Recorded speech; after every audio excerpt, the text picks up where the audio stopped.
बीबी के इस हवाले से हम सुप्रीम कोर्ट के अंदर पिटीशन दायर करेंगे। बैरिस्टर अली जफ़र को डायरेक्शन दे दी गई है पार्टी के बिहाफ पे, वो बुशरा बीबी के हवाले से।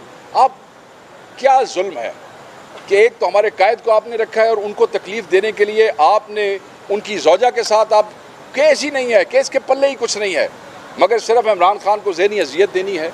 इमरान खान को आप नफसियाती तौर पे ब्रेक करना चाहते हैं, मगर वो चट्टान है जिसके साथ टकरा के आप तो पाश पाश हो जाएंगे, मगर वो खड़ा रहेगा। उसने साबित किया है। अपोजिशन के लोग खुद कहते हैं कि इमरान खान ने क्या करके दिखाया है। बहरहाल बुशरा बीबी की सेहत को ख़तरात लायक हैं और इसकी तमाम तर जिम्मेदारी हुकूमत पंजाब पे, इनके महकमों पे और जिन्होंने उनको डाला है उसके ऊपर होगी। हम ये इंसाफ और हमारा दोबारा डिमांड ये है कि जो ज़ाती मॉलेज है उस तक एक्सेस जो है वो फौरी बुशरा बीबी को दी जाए और शौकत खानम के डॉक्टर जो आएँ। अब मैं बात करूँगा बुशरा बीबी के बाद हलीमा खान साहबा। हलीमा खान साहबा पे जो अंडे से हमला किया गया था, नहायत ही घटिया, नहायत ही बेहुदा और नहायत ही नीच किस्म की हरकत की गई थी। अल्लाह के बंदो, जब लाखों लोग डी चौक पे जाते हैं और आर्टिकल 245 लगा के तुम कत्ताल करवाते हो, मैं वज़ीर आज़म पाकिस्तान को कह रहा हूँ, तुम कत्ताल करवाते हो, तो जो पार्टी उस बात से नहीं घबराई, उस लीडर की बहन तुम्हारे अंडों से घबरा जाएगी? नहीं, ये नहीं हो सकता।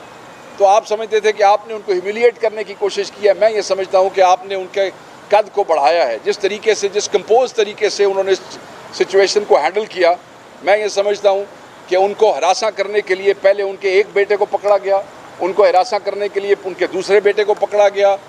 उनको देखें ना, माँ है, जब बाप बच्चों को पकड़ेंगे तो आप उसको तोड़ने की कोशिश करेंगे। आपने किया मगर वो नहीं तोड़ी। फिर आपने वहाँ अडयाला के सामने उनको, आज क्या हुआ, आज आपने देखा, आज रश देखा आपने अडयाला के सामने। आज पंजाब का एक MP है वहाँ पे मौजूद था। आज नेशनल असम्बली के मेजॉरिटी MNA जिनके हलकों में फ्लड नहीं, आज तो रश था, आवाम का पता लगता था जैसे को पूरा जुलूस है। तो भाई जिस चीज़ को दबाओगे, जिस चीज़ को ज़्यादा तंग करोगे, उसका कद भी बढ़ेगा और वो उतने ज़्यादा प्रेशर से आगे आएगी। इतनी अकल तो तुम्हें होनी चाहिए। तो मैं ये समझता हूँ कि हलीमा खान को हिरासा करना भी इनको बंद करना चाहिए। अब कुछ हमारे केसेस हैं, आज थोड़ा सा काम लंबा है मगर है इम्पोर्टेंट। अगर आप जो है वो मैं समझता हूँ कि इस पे बात करनी इसलिए ज़रूरी है।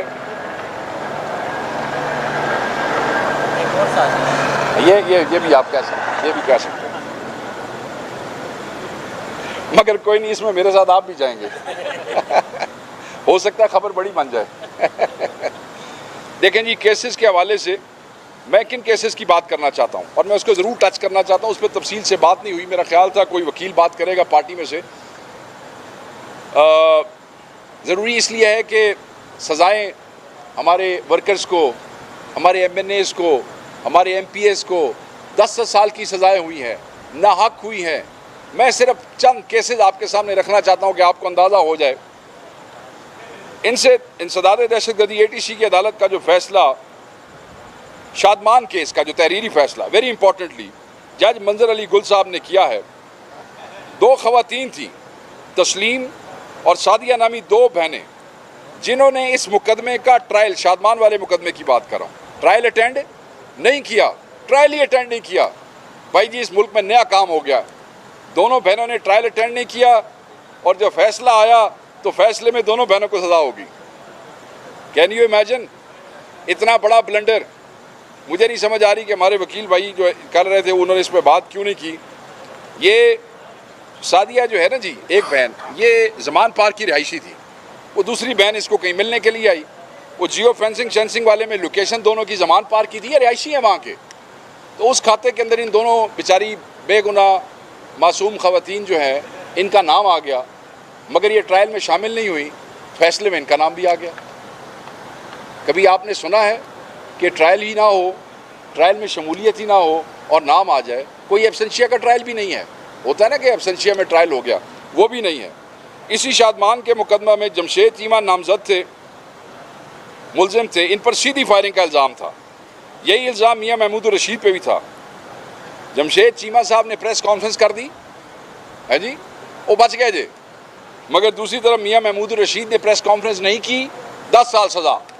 आप पढ़ें, केस पढ़ें, FIR पढ़ें, एक ही इल्ज़ाम है कि सीधी गोलियां चलाई गई हैं। मगर प्रेस कॉन्फ्रेंस वाला घर गया तो दूसरे वाले बेचारे को बड़े घर आपने भेज दिया। कितने साल के लिए? 10 साल के लिए। एक बुजुर्ग MPA को, आपके अपोजिशन लीडर रहे, आपके मिनिस्टर भी रहे, मियाँ महमूद रशीद साहब, बुजुर्ग आदमी हैं, जुल्म उनके साथ। हाफिज अरशद इमरान खान के पर्सनल सिक्योरिटी गार्ड, ये 9 मई को इमरान खान के साथ इस्लामाबाद में मौजूद थे, जिसकी वीडियोस भी मौजूद हैं जो पेश की गई हमारे वकला की तरफ से। मगर इनको भी लाहौर के 103/2023 मुकदमे में नामजद किया गया। इनका ट्रायल भी हुआ, बट हमें उम्मीद है कि शायद इसका कोई ना कोई बचत हो जाएगी। मगर आप देखें कि क्या हुआ, हाफिज़ को भी सज़ा हो गई, हालांकि वहाँ मौजूद ही नहीं थे। खान साहब के साथ वीडियो है सेम डेट की, सिक्योरिटी गार्ड थे, सज़ा हो गई। कैसे भाई, क्या कर रहे हैं आप लोग? 81 सफ़ात के फैसले में जज साहब ने आयशा भुट्टा, हाफिज़ अरशद समेत 5 लोगों का किरदार ही नहीं वाज़े किया। होता है ना, जब आप सज़ा देते हैं तो इसने ये किया, इसने ये किया, लिखा जाता है, नहीं किया, आपको सज़ा दे दी। मुकदमा नंबर 103 जो है वो राहत बेकरी वाला मुकदमा है, जो उसके आसपास वो सारा सिलसिला हुआ।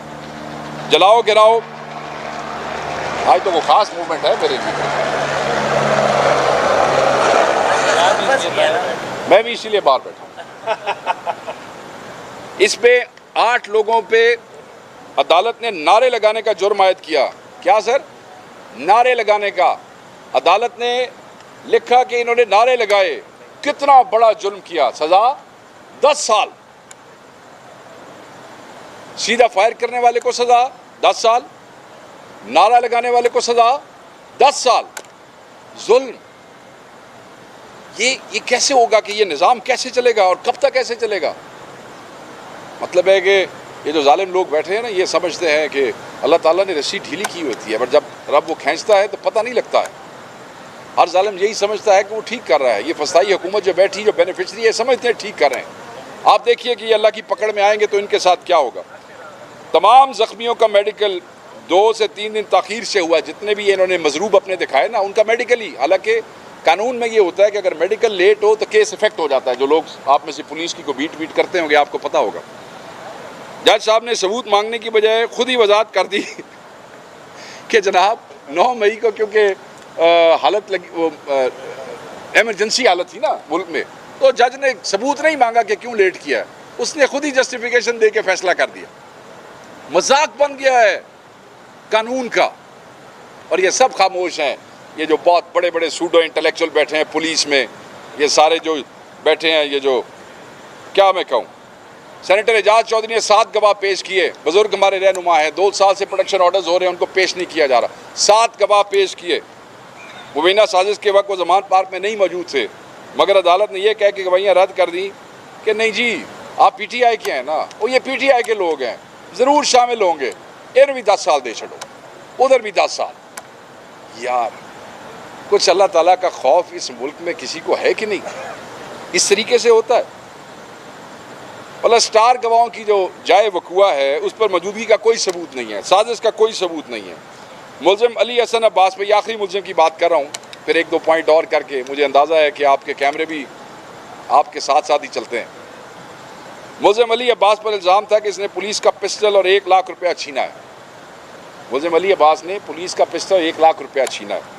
जज ने कहा कि तुम्हें एक और मुकदमे में सज़ा हो चुकी है, तुम्हारी दलील वहाँ रद्द हुई थी, इसलिए यहाँ भी रद्द है। तो तुम जो है उसमें, मतलब यार कुछ आप समझ रहे हैं कि ये मजाक हुआ है, और ये ऐसा मजाक है जिस पे तारीख रोएगी बैठ के। ये जो हमारे मुखालिफ हैं, ये तो बड़े कह के लगा रहे हैं कि हम अंदर चले गए। सदा किसने अंदर रहना है? सदा कोई बादशाही नहीं, बादशाही सदा रहती है मेरे अल्लाह की, उस रब की बादशाही है, और बादशाही किसी की नहीं रहती है। और खसूसन ये जो PDM की फसाई हुकूमत है, वो हमारे पंजाबी में कहते हैं नानू तो हर 2 साल खले लगते हैं।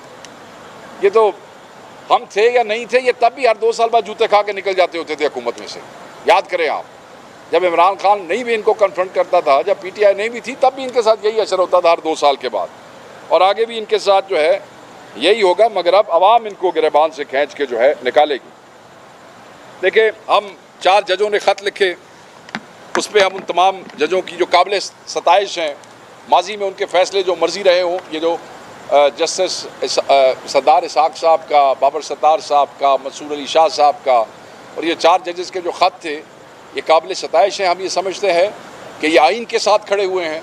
हम ये समझते हैं कि बाकी तमाम जजेस को भी इससे सबक सीखना चाहिए, या अगर ये कोई ऐसा कंटेम्पशस वर्ड हो गया है तो मैं ये कहूँगा कि इससे उनको स्पिरिट से, ये सेंस से वो समझना चाहिए, सीखना चाहिए कि आइन के साथ वफादारी, आइन के साथ खड़ा होना ही, इसी में इज़्ज़त है, इसी में इंसाफ है। देखें, जब इमरान खान साहब ने कहा ना अगले दिन अपने मैसेज में कि इस सब का ज़िम्मेदार अदलिया है, क्यों अदलिया है? जब आप लोगों को नाहक सज़ाएँ देंगे तो शोरश पैदा होगी, जब नाहक सज़ाएँ दी जाती हैं तो बगावत होती है, और जब गुनहगार को सज़ा नहीं दी जाती तो वो निकल के दोबारा वही बेगैरती और वही क्राइम और वही सब कुछ करता है, चाहे स्टेट के साथ करे चाहे आवाम के साथ करे, और फिर सिस्टम ऐसे तबाह होते हैं। बेगुनाह को सज़ा देना और गुनहगार को छोड़ देना, तभी जाके रियासतें जो हैं उनमें नुकसान होते हैं और उनकी ख़राबी होती है। तो हम ये समझते हैं कि बाकी जजेस को भी इस चीज़ को फॉलो करना चाहिए। और बस यही चंद नुक्ते थे जिस पे मैं बात करना चाह रहा था। आपकी बड़ी मेहरबानी है, आप लोगों ने बड़े तहम्मुल से सुना। अब if there are any questions तो आई एम तरीके इंसाफ फिर जो एक दफ़ा पेशावर में जलसा करने जा रही है, मुफ्ती आला ने भी कहा है पेशावर से बाहर नहीं जा रहे क्योंकि तहरीकें चलानी थी। 26 नवंबर के बाद एक और दोबारा निकलना था, जाना था, वो तहरीक भी नहीं चलाई गई, ना जलसे हुई ना कुछ हुई पेशावर पर। आप पेशावर के रहने वाले हैं? जी, KPK के रहने वाले हैं, पख्तून होंगे। अल्हम्दुलिल्लाह, आपको फ़ख्र है, मुझे भी आपके पख्तून होने पे फ़ख्र है। पख्तूनों की तो ये रिवायत नहीं है, आप तो बड़े मेहमान नवाज लोग हैं। अगर आप समझते हैं कि पाकिस्तान तहरीक इंसाफ का जो कायद है, जिसकी यहाँ पे हुकूमत है, जिनको यहाँ की आवाम ने वोट दिए हैं, अगर वो अंदर से ये कहते हैं कि आप पेशावर में जलसा करें, तो मैं ये समझता हूँ कि पाकिस्तान तहरीक इंसाफ के किसी वर्कर को पाकिस्तान में, पेशावर में और KP में इस पर कोई एतराज़ नहीं है। तो अगर मेरे अजीज़ उन्हें एतराज़ नहीं है तो आपको भी एतराज़ नहीं होना चाहिए। जो हालात हैं बाकी सूबों में, उनको देखते हुए जो हमारा कायद और हमारी पार्टी बेहतर समझेगी, ये सारा पाकिस्तान हमारा है। KP में आप लोगों के लिए और हमारे लिए हालात मुनासिब हैं, उतने बदतर नहीं है जितने बाकी सूबों में हैं। And KP has been very hospitable to the other provinces के अंदर जो फसाइयत हो रही है। मैं ख़ुद यहाँ पे आता जाता रहता हूँ, आप मैं बड़े अरसे के बाद यहाँ आया हूँ, और ये हॉस्पिटैलिटी है। और हम ये समझते हैं कि खान का आखिरी किला है इन हालात के अंदर, और इस किले से ही तहरीक चलेगी जो कि बाकी फसाइयों को बहा के ले जाएगी। Nobody has an issue. अच्छा वक़ार साहब, इस वक्त जो है पाकिस्तान तहरीक इंसाफ की जो ख़वातीन है, तो उसको आपकी ही पार्टी की तरफ से जो है कुछ ऐसे लोग हैं जो कि काफ़ी क्रिटिसाइज भी कर रहे हैं और उनके लिए एक्सक्लूसिव लैंग्वेज भी यूज़ कर रहे हैं। तो पार्टी की इस हवाले से क्या पॉलिसी है, क्या कहते हैं? जावेद का जिक्र कर रहे हैं, जावेद का मसला क्या है, असल कहानी क्या है, मशाल का क्या है? देखिए, कहानियाँ सुनाने तो मैं नहीं आया आपके पास, मगर ये है कि एक इनका सवाल है, उसमें पार्टी पोजीशन मैं पार्टी पोजीशन दे दूंगा। कोई आदमी इतना इम्पोर्टेंट नहीं होता कि उसका वो किया जाए, मगर जो इनका सवाल है उस पर पार्टी पोजीशन दी जा सकती है। पार्टी पोजीशन बड़ी क्लियर है।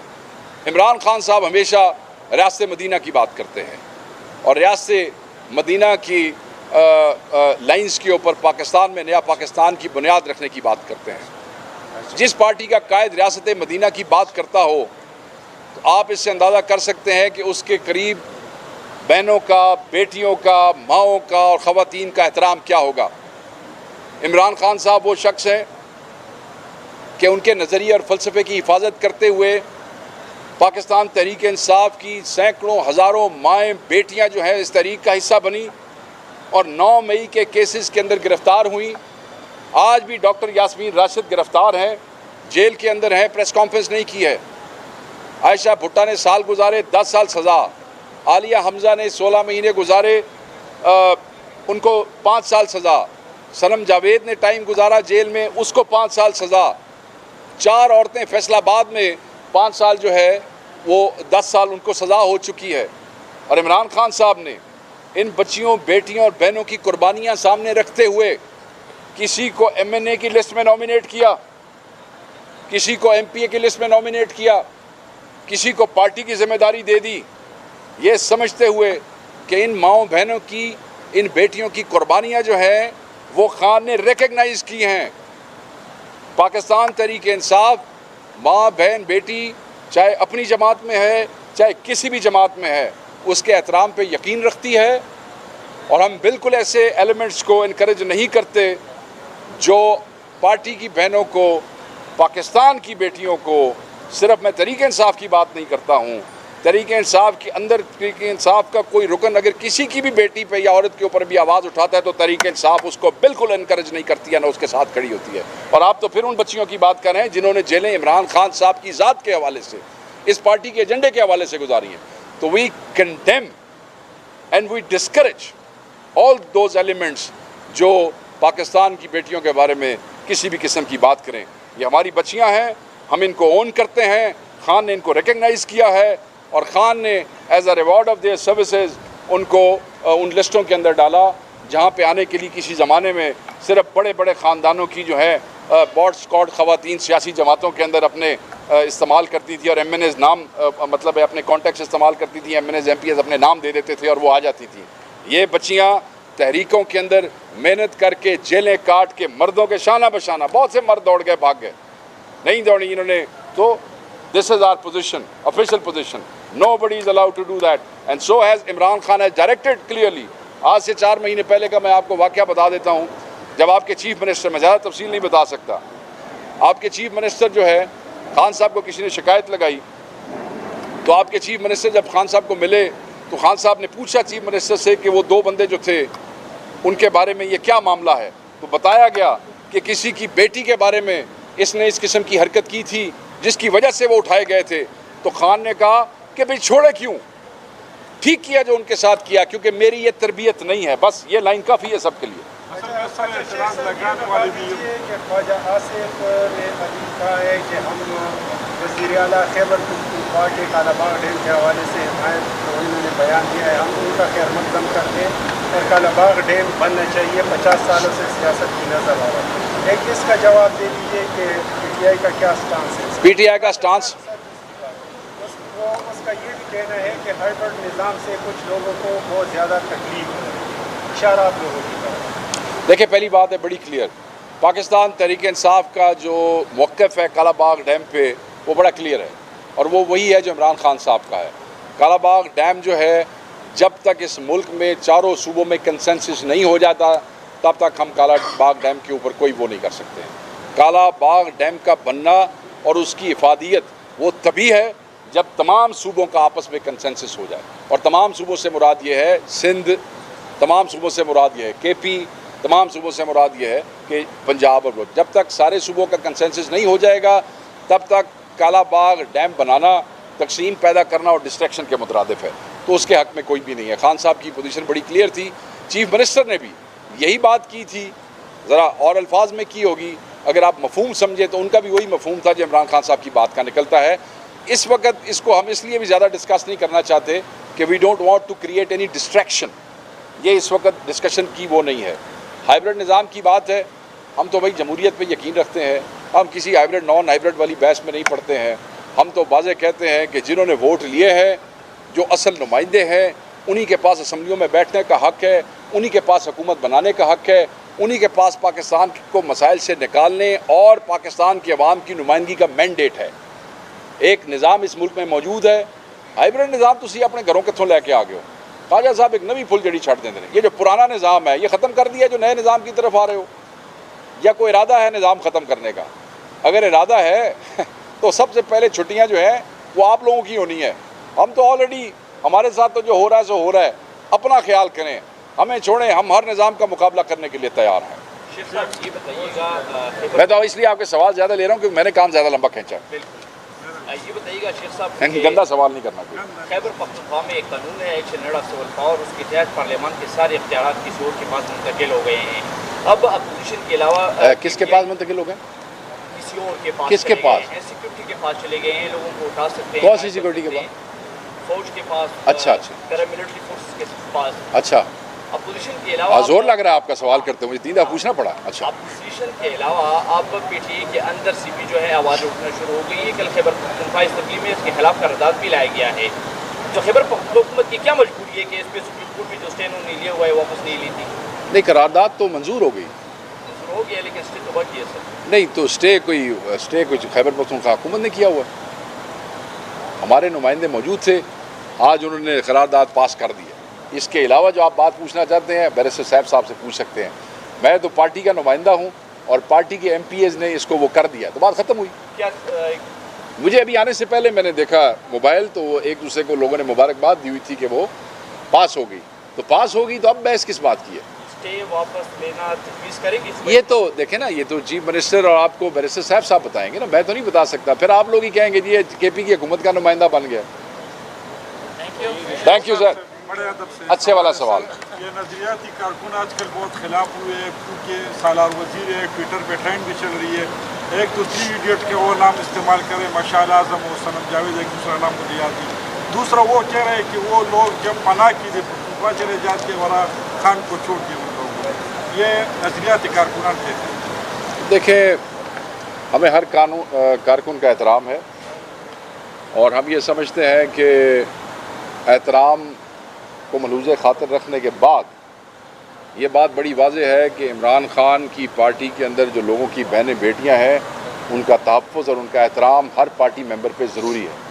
अगर इमरान खान उनको अपनी बेटी और बहन मानता है तो हर कारकुन को उनकी हिफाजत, उनकी इज़्ज़त का ज़िम्मा अपने ज़िम्मे लेना है। अगर कोई बच्चियाँ यहाँ पे मौजूद हैं जिनको इमरान खान ने उनकी सज़ा के उसमें MNA और MPA की लिस्ट में डाला है तो कोई भी नज़रियाती कारकुन इमरान खान से ज़्यादा हमें मुकद्दम नहीं है, न इमरान खान के नज़रिए से हमें कोई ज़्यादा मुकद्दम है। इमरान खान का नज़रिया मुकद्दम है। अगर इमरान खान उन बेटियों को अपनी बेटियां और बहनें समझता है और उनका एहतराम करता है तो ये सब पे लाज़िम। Thank you.